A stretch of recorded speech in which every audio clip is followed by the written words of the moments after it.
Good evening, everybody. And yes, I'm saying good evening instead of good afternoon because it's now about midnight, and my guest today is from Perth, Australia, so he's 12 hours off from me. So it is noon his time, which is when I usually go live here. So those of you watching on YouTube, you're seeing it live at midnight, and those of you watching on Facebook, we're gonna rebroadcast it tomorrow during the day at noon, like we usually do. So I'd like to welcome Adam Barralet to the show. He's a true rock star of the crystal community.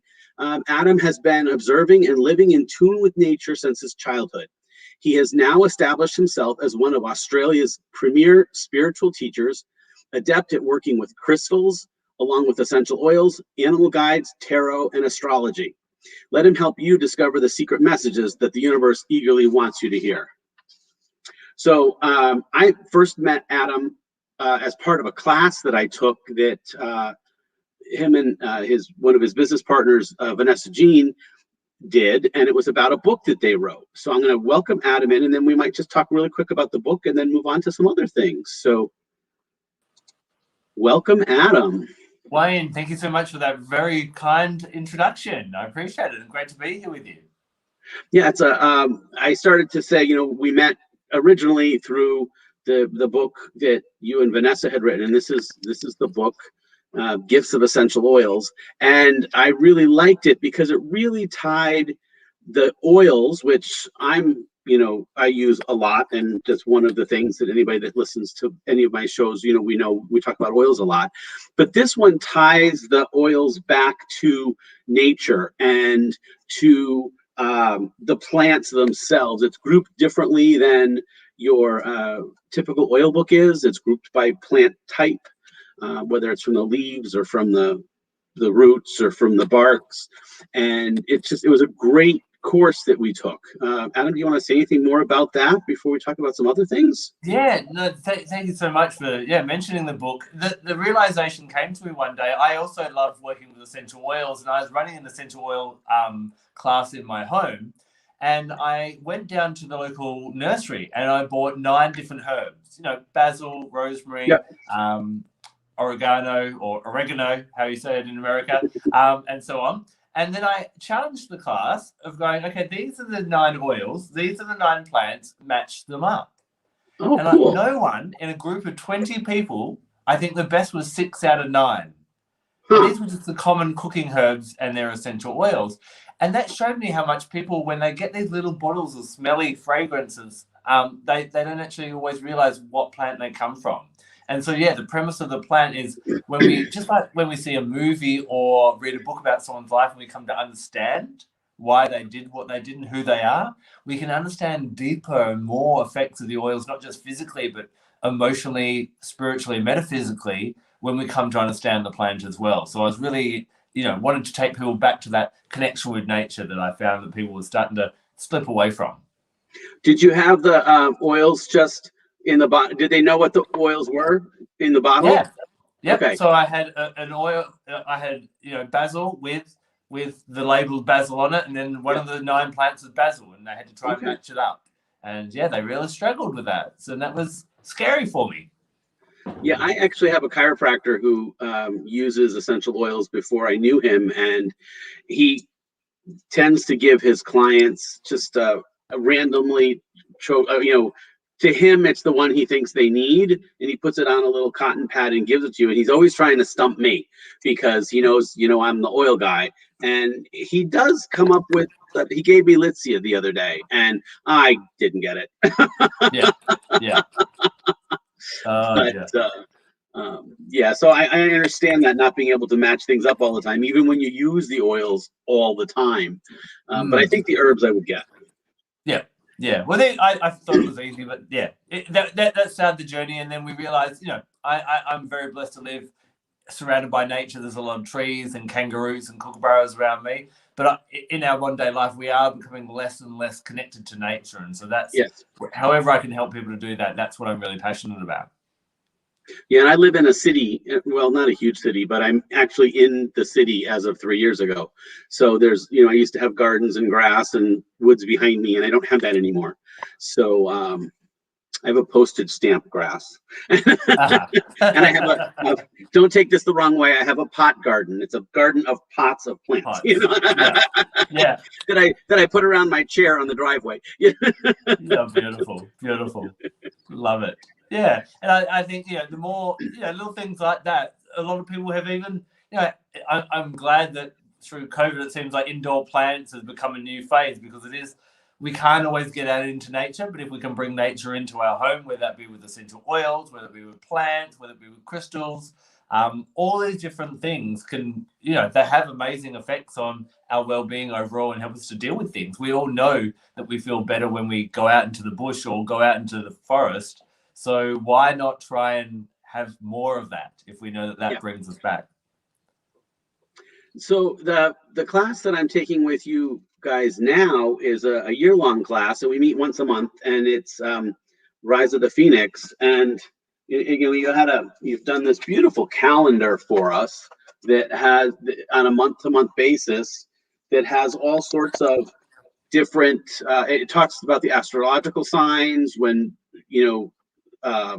planets or asteroids or whatever go into retrograde, and we talk about the moons. And I was reading today that this month it's a super moon. Yes. And the next 2 months it's also a super moon.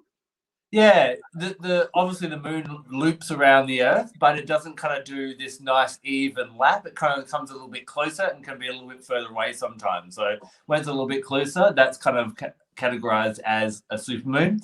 And as we know, the moon has a big impact on us.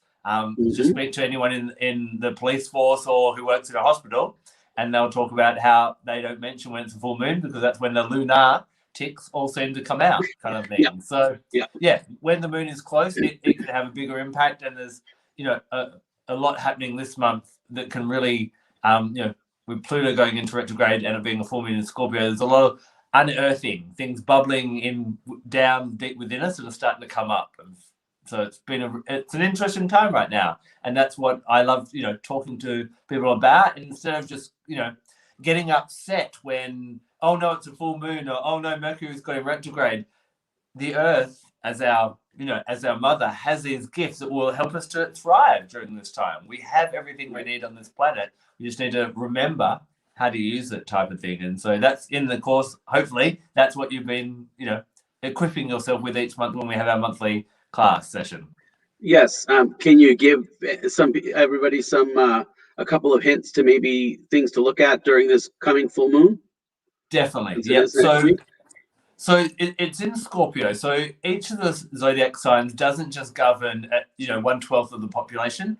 It actually governs 1/12 of our lives. So Taurus, for example, is to do with our finances.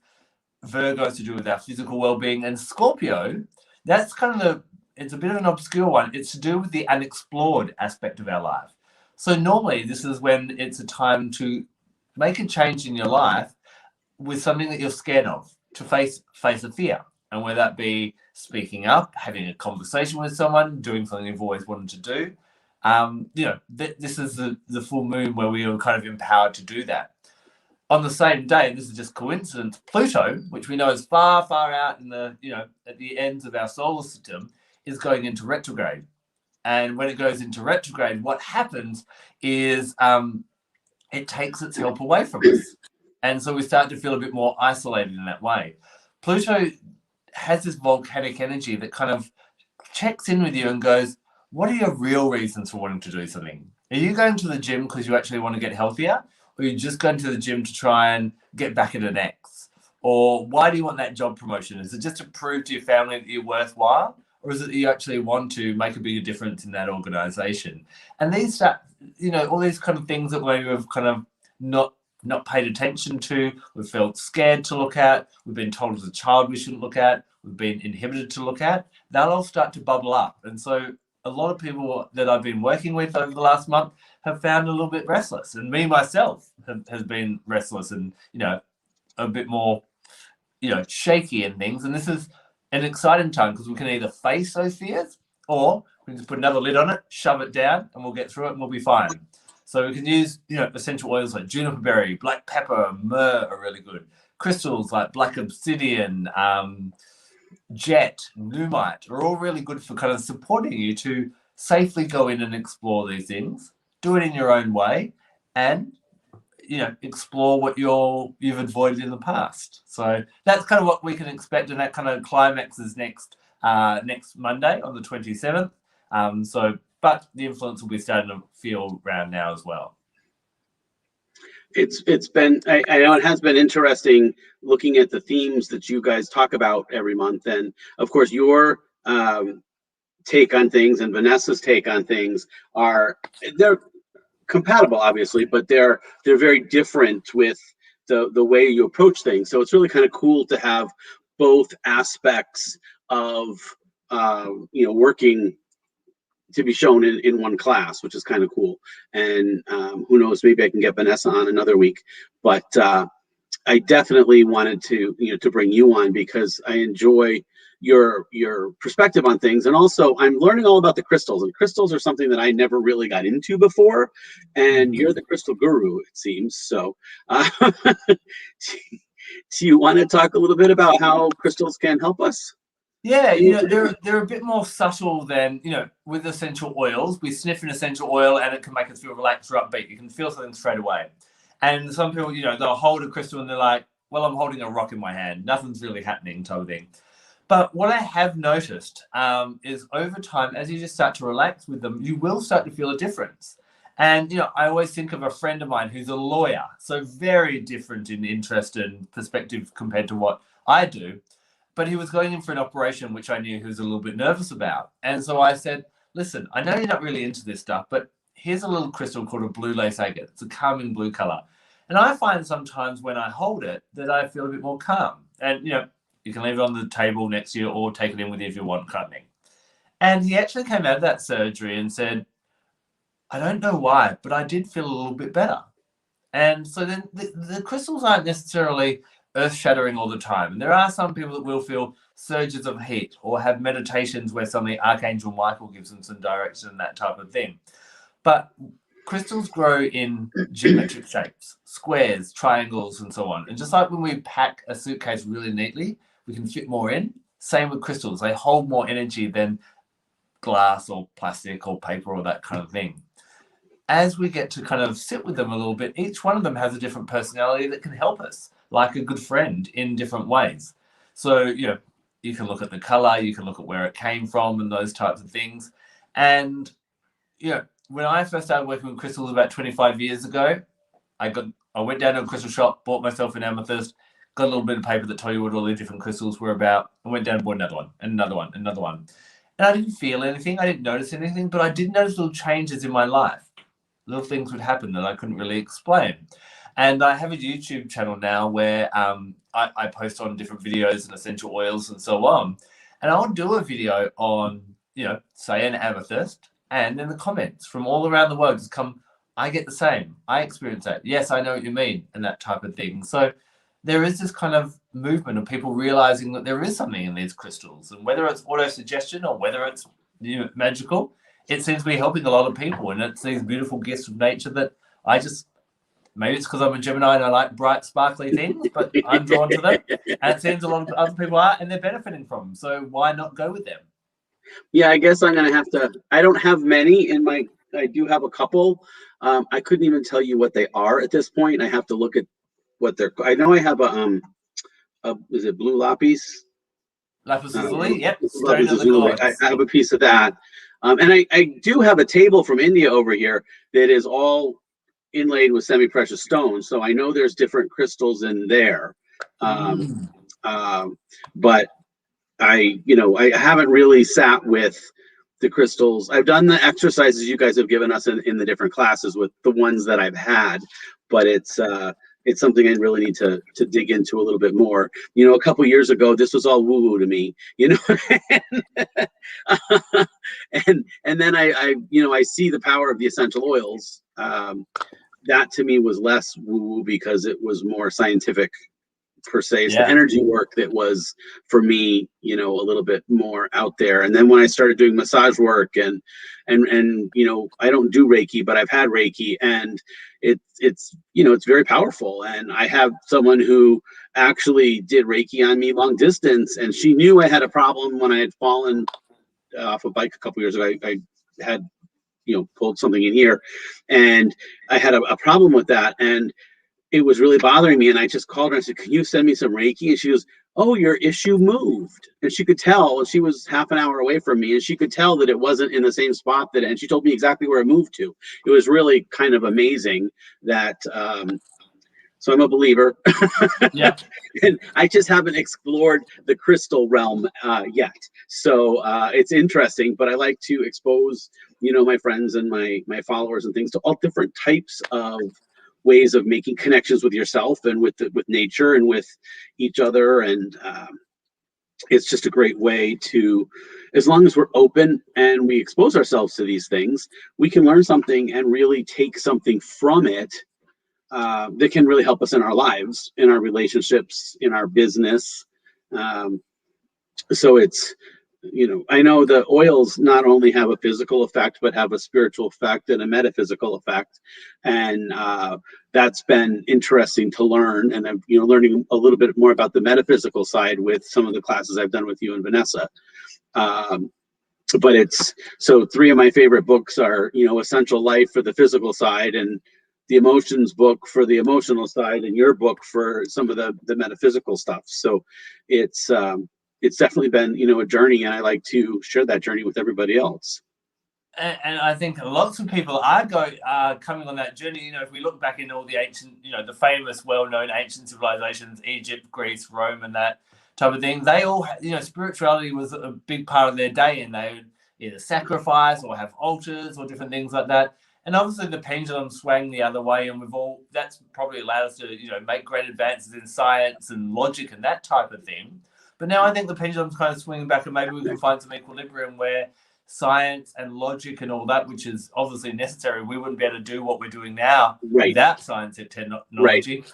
But I think other people also realize there's something within them. And whether that is found holding a crystal or smelling an essential oil or watching a bird in a tree or sitting against a big rock in the middle of the forest, there's more to life than just what we can see sometimes. And I think whatever avenue gets people down into that journey, it's a journey that I think everyone should at least explore for themselves and see what connections they find within themselves. Yeah, and it's really can be kind of cool. I have a picture here. I tried to pull it up on the screen, but the version I have this is a picture that was taken of me at a retreat. I don't know if you can see it. Yes, hugging a big tree. Yes. Yeah, it's a giant birch tree. Awesome. And it's over 150 years old. And I didn't know the person was taking the picture. They gave it to me afterwards. But it definitely is a very powerful tree, even though the fact that it's dying, really. It's the whole tops has come off of it. But the power in that tree is still amazing. And you can feel it just by, leaning up against it. And it really is grounding and centering. And, it's there. That power is there. And the power of nature and things to affect how we live, even just taking a breath of fresh air. We talk about how, breathing, everybody listens, when a baby's born for that first breath and a scream. And if you've ever been with anybody when they transition, everybody listens for that last breath, but we don't pay attention to any of the ones in the middle. So true. So true. And how we breathe communicates to our body how we're doing. When we're scared, when we're anxious, when we're sad, when we're angry, we shorten our breath. And then what's the one bit of advice we give to someone? Just breathe. It is our connection to life. Yeah, it's spot on. So it's great to make those connections and help share those connections with other people. So it's and I especially with the work that you do, can you tell me about some of the animal guide stuff that you do? Yeah, again, humans see ourselves as a superior species. We've got the internet, we've got houses and electricity and all these different things. But I'm sure if I was to get a group of humans and put them out in the middle of the forest, we probably wouldn't do so well. So every animal has a way of, not just surviving, but thriving on this planet. And just like we go to observe people that have been successful in business or in performing or whatever avenue, we can also look at the animals for that wisdom. So that doesn't necessarily have to be the bear that lives in the forest near you. It's more like looking at that archetype, that archetypal energy. Okay. And just, like we connect with the warrior archetype or the teacher archetype, we can connect with the bear archetype. And, bear, for example, is one that I connect with a lot. I love to work. I love what I do. And I tend to work. But bear will often come and I'll just be reminded. And that may be in, I'll see a picture of it or it'll just come into mind or something like that. And it's just one way that I get this reminder of, hey, bear gets its strength by having a rest and having a quiet time. And, one of the most powerful animals on the planet needs to go to bed for 4 months a year or that type of thing. So maybe you need to do the same. So, animals can appear to us. A random animal may appear, outside your window, and that could be a message. Or, you might hear people keep on talking about squirrels. Why do I keep hearing about squirrels? Or you see a documentary, or you drive into work and there's a penguin on the back of a picture of a penguin on the back of a truck. Why did that come right now? What does that animal do that I could maybe do in some type of way? So, every animal has a lesson, just like every person has a lesson. And I think it's another form of teaching. And I guess the advantage of animals over oils or crystals is we can really relate to the personality and the persona of, if I told everyone to go out tomorrow and be like a tiger, they'd get an idea of what I meant, type of thing. So we can call on that energy and summon that energy and personify that energy in whichever way we need to be, whether we're being a tiger, a hummingbird, or a whale type of thing. It's I haven't really explored the animal side either. So I work a health fair across the street at the university that's right across the street from me, and well, not this year because of COVID, but other years. And I'm always next to a shaman who helps them find spirit animals, and it always seems so interesting. But I'm always busy giving massages, hand massages, and talking about oils, and then she packs up and leave. I never get to talk to her about it. So. And she always comes like right before it starts. So it's I'll have to, next time we're live, I'm going to try and corner her about helping me find a spirit guide or whatever, an animal guide. So it's a lot of it's fun stuff. If you open to the possibilities, there's so much we can learn from nature. I think that, but a lot of people, they're stuck in their lives, and they're stuck with technology, and they're stuck with pharmaceuticals, and they're stuck with that and don't want to learn about other things. So I think it's important to be able to give teasers of some of that stuff so that people can see the power of it and the connection that we can make, and help the universe send stuff to guide us. And if we're just open to looking at the signs that are there. Exactly. Yeah. And yeah, the more people just kind of look around, then they'll just get these little hints. It's not going to be like the movies and these kind of lightning bolts and flashes all the time. But it's, and at the end of the day, as long as it brings some meaning to that person, whatever that guidance may be, that's helping. And everyone will have their different interpretations and that type of thing. And it's not about getting it right. It's just about maybe nature has a few answers that we just have forgotten about, and if we just shut up for a second, we might actually hear them. Yeah, and it's really just being mindful about where we are too, and paying attention, because a lot of times we rush through life and rush to here and rush to there, and we miss all the little flowers along the side of the road, and we miss a lot of the other beauty that's out there. Yeah. What it sounds so cliche, that whole life, it's all about the journey, not the destination. But there is always that kind of, we always feel that we have to get somewhere, and once we're there, we'll be happy. And we all know that we've all, got a qualification at college, or we've got a relationship, or we've got that, and we're not, and that's not that. So we should, whether we be 20 or 60 right now, we should have learned that lesson, that it's not about getting somewhere that will make you happy. It's about finding it along the way and just enjoying the ride, which is always, of course, easier said than done, but Yes. keeping that in mind and giving yourself moments to do that makes it all worthwhile. Well, I want to thank you for joining me today. I'm in the chat. I put your link tree, so that should show up for people who watch this on YouTube, and that has all the different all your different connections there. So your website and your all your YouTube channel and things. So Adam has tons of fantastic content, and a lot of it's all in little bite-sized things. So you don't have to go for hours doing it. It's all nice little short bits. You can pick and choose what works for you. And I just want to thank you so much for joining me. And if you just hang out in the green room for a second, I'm going to just wrap up the show, and I'll be right back to you. Okay, I'll go have a drink and wait for you there. Okay. So thank you, everybody, for joining me this evening, morning, afternoon, whenever you're catching this. I hope you enjoyed the time we spent with Adam. I know I always find it very interesting to spend time with him in learning, because he has so much knowledge.